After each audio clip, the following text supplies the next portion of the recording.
I am Harper, 32, and last Sunday my mother called me a failure over pot roast and green beans. I kept quiet because silence was the only thing keeping the table from breaking. She thought I quit a good job for a whim. She did not know the bank notices came to me first. Before this unfolds, tell me where you are tuning in from, and please tap like and subscribe right now if you are ready to hear how a receipt can change a family tonight. That afternoon, the light slanted through the old kitchen windows at my parents' place near the coast. The curtains were thin cotton and moved a little each time a breeze slipped in from the screen door. I had driven 15 minutes from my studio above the hardware store, a small square of a home that smelled like coffee in the morning and dust after rain. My studio is up a narrow flight of steps, and the stairwell echoes with footsteps from the shop below when the owner drags hoses and boxes out to the sidewalk.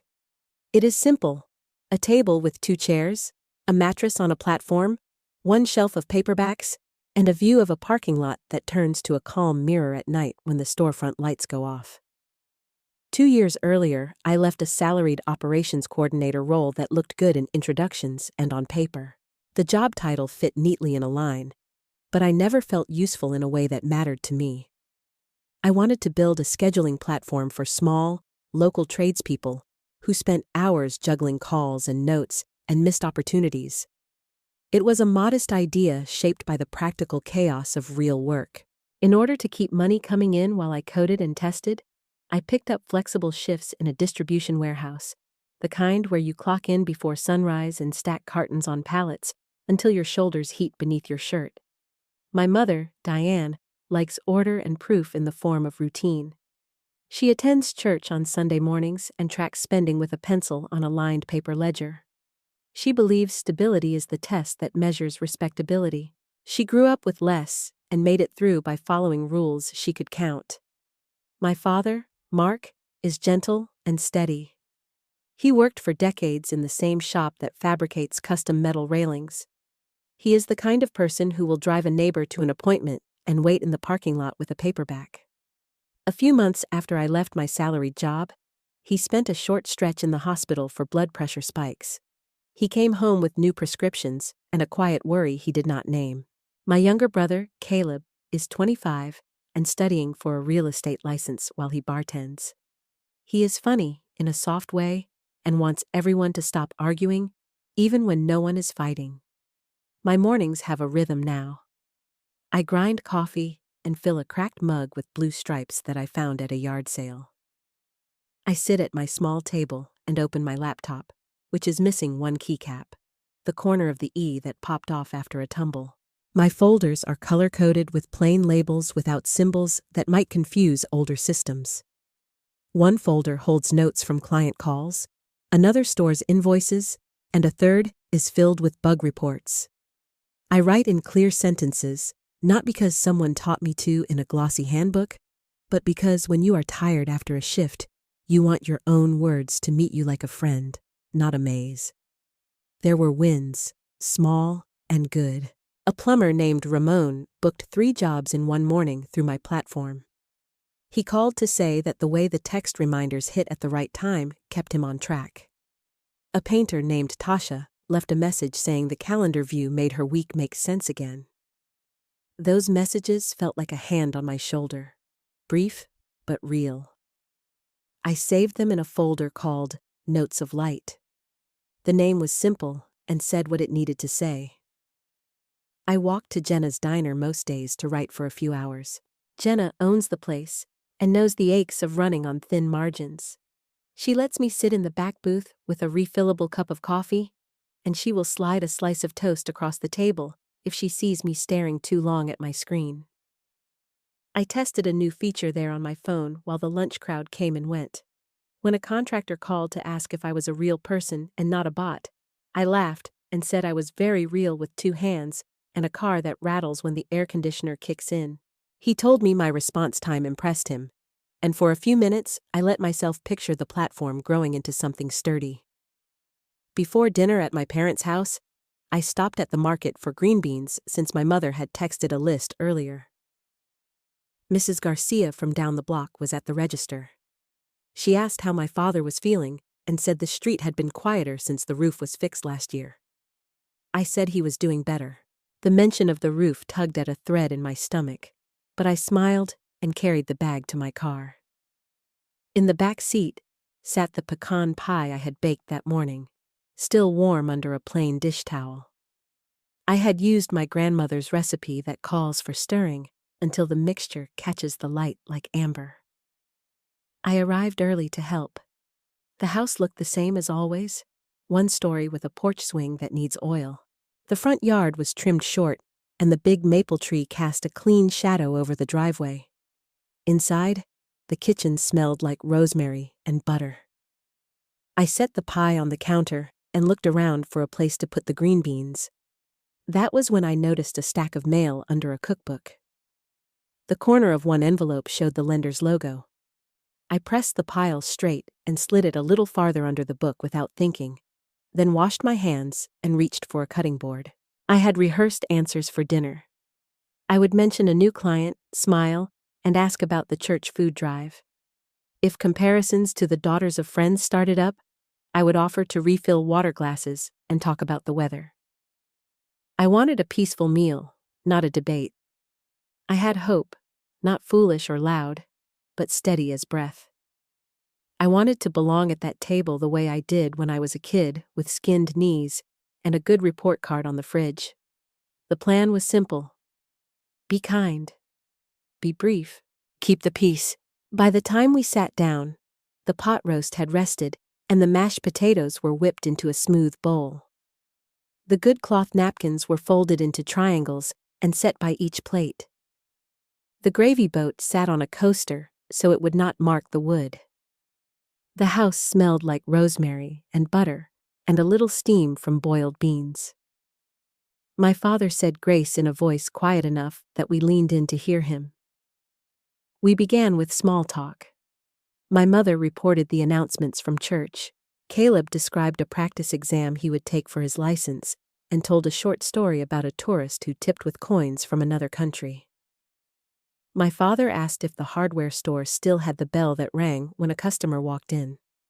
I said yes, and for a moment everything was gentle. Then my mother asked about my work. Her tone was polite, but the air in the question was tight. I told her I had added a contractor and that the diner was letting me test features with real calls. I offered to pass the rolls. She shook her head and looked straight at me.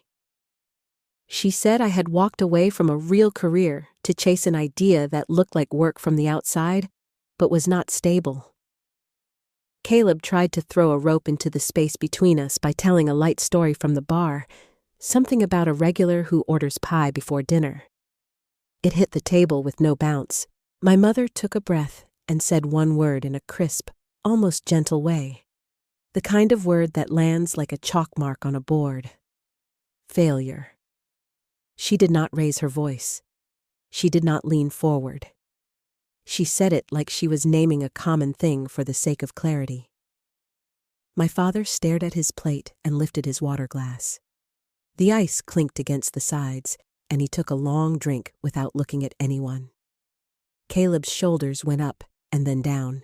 The second hand on the kitchen clock made a thin, steady sound. I felt all the warmth that had settled in my chest slide away like a blanket tugged off a sleeping person. I held the edge of my chair seat under the table and pressed my fingers into the wood so my hands would not shake. I excused myself and said I needed some air. On the porch, the heat of the day lingered. I leaned against the railing and looked at the street. A dog barked 2 houses over. A car rolled by with music I could not make out. When my breath steadied, I thought of the stack of mail under the cookbook. The lender's envelope sat there like a small door I had been opening in private for 2 years. I went back inside, walked past the kitchen, and stopped by the counter. I slipped the top envelope into my tote bag. No one saw me do it. I told myself I was done with hiding. It was not a plan yet, but it was a decision. I would finish dinner without a scene. I would choose my timing and my words. When I turned, my mother was at the sink rearranging plates and saying that tough love is still love. The phrase felt like someone placing a hand on a bruise and calling it a hug. A memory from high school flashed in. An award ceremony in the gym, metal chairs in rows, a paper certificate for me, and a friend of mine named for a flower walking on stage to collect a scholarship. My mother had clapped for me and then wished I had planned earlier for something bigger. It was not a cruel moment, just the way she thinks. Back then, it stung and faded. Tonight, it hooked onto a larger truth. She measures care in plans she recognizes. She does not see quiet work she did not design. My phone buzzed. Jenna had sent a short check-in message. I hope dinner is gentle.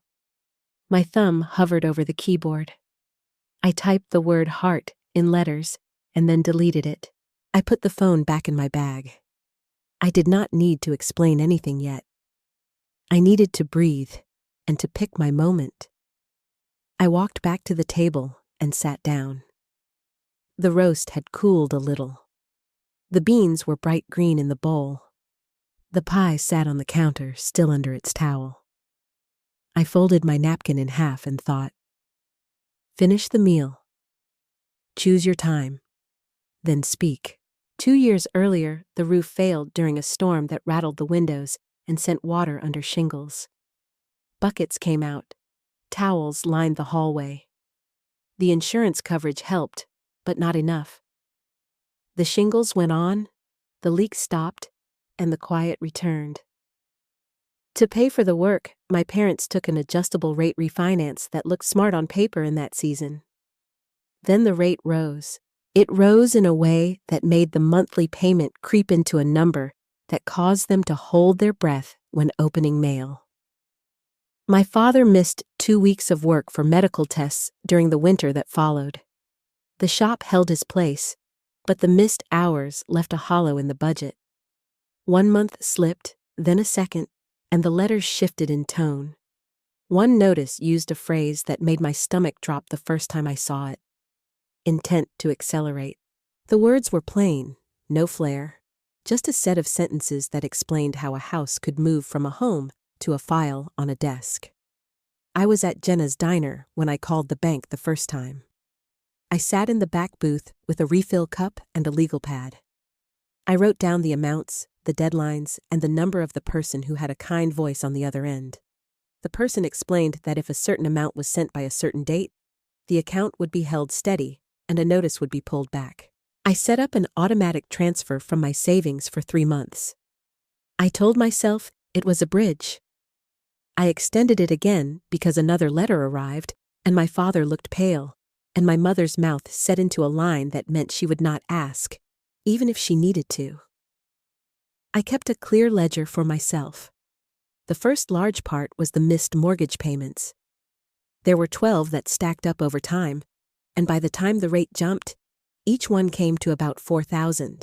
That made $48,000 in total to make the loan current. Property taxes were due in 2 rounds that year and the next, and the combined total was about $13,000. The difference for the roof repair after insurance was settled reached about $13,000. Utilities during the month of the hospital stay and the weeks after ran higher than usual and came to about $12,000. The portion of medical bills that insurance did not cover added about $12,000. The total landed at $98,000. I stored these amounts in a spreadsheet on my laptop titled House Ledger, the words plain and easy to find. I printed receipts and confirmations and kept them in a blue folder under my bed. To keep this going, I gave things up in the quiet way you do when you are committed to a promise you did not say out loud. I closed a travel account I had opened when I first imagined taking a long drive through the mountains. I sold a bicycle to a student who needed a way to get to class. I took the night shift in the warehouse and loaded pallets until my forearms hummed. I wrote code early in the morning while the streetlights were still on. I rented out my parking space to a neighbor who worked in the salon across the street and walked 20 minutes to save money. When friends planned a weekend trip, I told them I could not make it because of a deadline, and then sat on my bed and stared at the ceiling until the feeling passed. There were small humiliations. One afternoon, my debit card was declined at the grocery store. The cashier glanced up with understanding and said she could set my items aside. I moved money from one account to another on my phone, while a man behind me pretended to read the headlines at the end of the aisle. I thanked the cashier and went home with groceries for the week. Then there were moments of lift. Ramon bought a yearly plan for the platform, and I almost cried at my table out of relief. Tasha sent a thank you note that said the calendar made her feel like she owned her schedule again instead of the other way around. After I stepped onto the porch during dinner and found my breath, I walked to my car and reached under the passenger seat for the blue folder I had tucked there before I left my studio. I slid it into my tote and set it under the pie dish. The weight of paper felt solid. I knew the numbers by heart, but seeing them clipped and ordered gave me strength. I had been carrying the cost alone. I had thought it was a way to keep the peace. I had learned it had turned peace into a performance that left me tired and sharp at the edges. I did not want to be sharp. I wanted to be clear. I sat down again and picked up my fork. The room had the quiet that comes after a word has been said, and everyone is pretending not to feel its echo.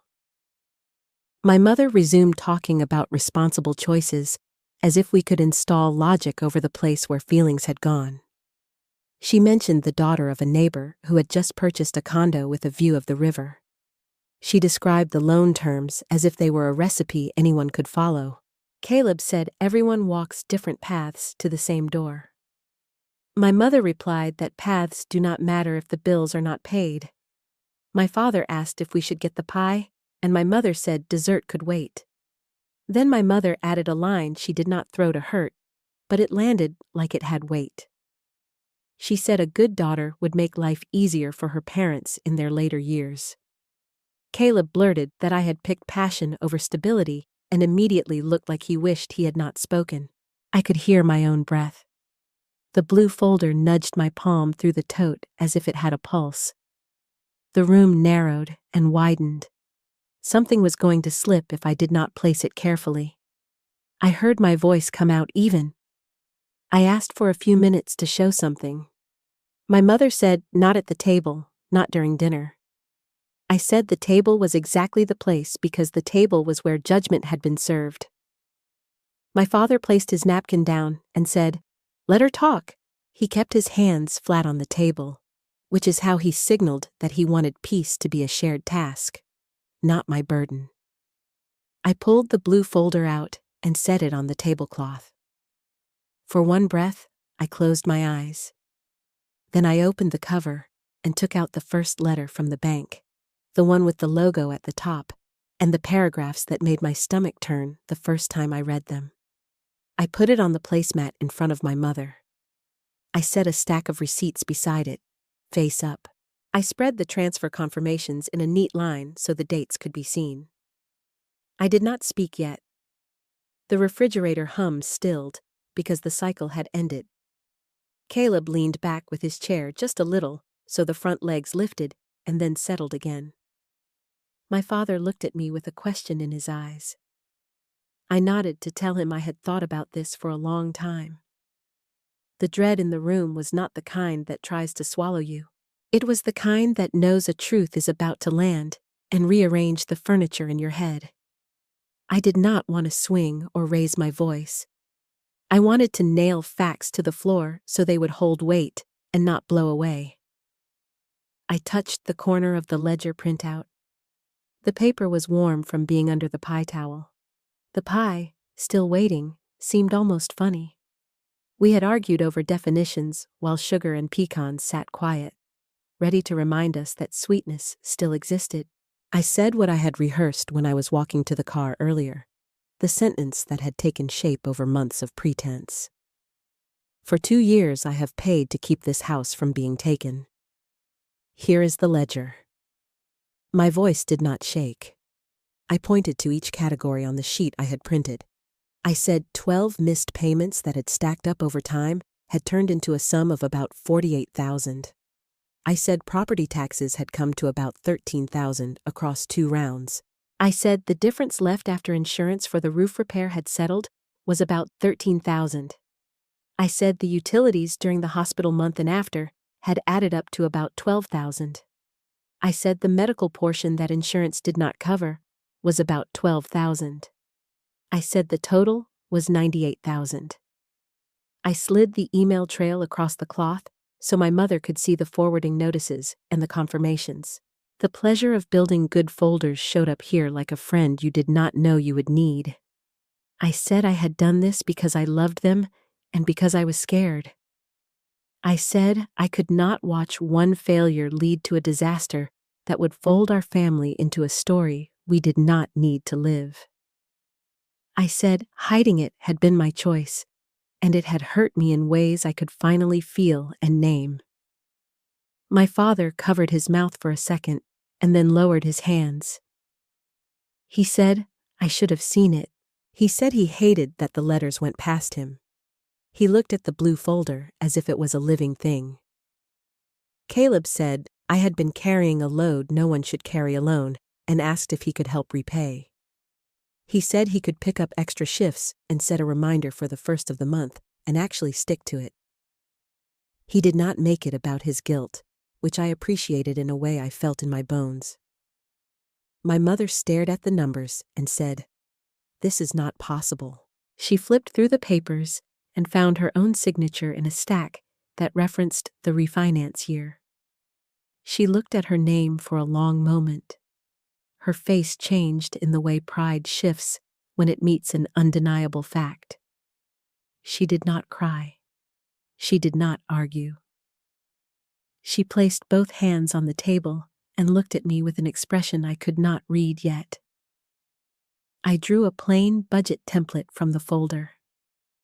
I had printed it that morning without knowing if I would use it.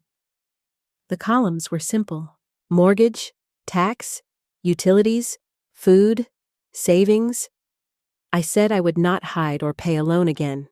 I said if this house mattered to everyone, the responsibility would be shared with a plan. Respect would be shared too. I said I would cover the next single month while a plan was built, and after that, my payments would stop unless we agreed on a fair split and on simple respect in conversation. I named the house rules for talking about money. No name calling, no raised voices, 1 meeting a week for check-ins. I placed a pen on the template and stepped back a bit so the silence could rest on the paper. My mother whispered, "I never asked you to do this." I said I knew and that I did it anyway, and that I was telling her it had cost me in more than money. She stared at the pie and then back at me. She said my daughter is not a failure. She stopped, closed her eyes, and opened them. She said I spoke out of fear. The sentence was not a ribbon to tie in a bow. It was a key that clicked in a lock we had closed by habit. The sound in the room changed. It was as if we had been holding our breath for a long time and someone opened a window. There was no applause, only the quiet relief that facts can bring when delivered without a shout. I did not feel triumphant. I felt like someone who had placed a heavy box on the floor and stood up straight again for the first time in too long. We made a plan at the table with real amounts next to real names. Caleb offered to pick up an extra shift and send a set amount on the first of each month straight to the mortgage. He said he would set a reminder and make it a habit the way he makes his bed in the morning, because it makes the day feel possible. My father said he would call the lender with me on Tuesday at 9 in the morning to ask about options for a fixed rate, so the payment would stop changing like weather. We wrote Tuesday at 9 on a sheet of paper and stuck it to the refrigerator with a magnet shaped like a tomato. My mother opened her notebook and said she would review grocery spending and cancel a cable package no one was using. In the kitchen, we stood by the sink for a moment without the script of a scene. The pie sat untouched. My mother looked at the plates stacked by the basin and then at me. She said she had measured me by a rule that had worked for her, but it did not fit me. She said I was steady and brave and that she had confused silence with irresponsibility. I said I accepted her apology and that respect was not a passing feeling. It had to be practiced. We agreed on one counseling session at the community center to learn how to talk about money without turning into opponents. It felt like promising to bring tools before fixing something, not just pushing harder with bare hands. At home, I opened my banking app and deleted the automatic transfer that had been leaving my account at the end of each month. I wrote the date in words on a small sticky note and placed it on my laptop by the trackpad. It was a small flag that marked a new section of my life. I made a doctor appointment for a general checkup, then tied my shoes and walked by the marina where the masts made soft sounds against their lines. I stopped at the used bookstore on the corner and bought a paperback with a spine that had been read by more than one person. I made tea and opened it by my window that looks over the parking lot, and even that view felt more generous than it had a week before. I shuffled my warehouse schedule. I kept one overnight shift for steadiness and added hours on the platform client side through a referral from Ramon and Tasha. They had told their friends, and 2 more small businesses signed on. Income began to look like a line that did not zigzag wildly. I moved $60 into a savings bucket I named Future Porch Swing in plain text. It was a quiet joke to myself and a promise that someday the squeak would stop. I went to Jenna's diner and told her the truth had felt like oxygen. She poured 2 coffees and said she had wondered when I would be ready to say it. Caleb sent a picture of his calendar reminder to pay his share. He added the words, "I mean it this time." My father called after the lender meeting and said the rate lock would remove the surprise factor next month.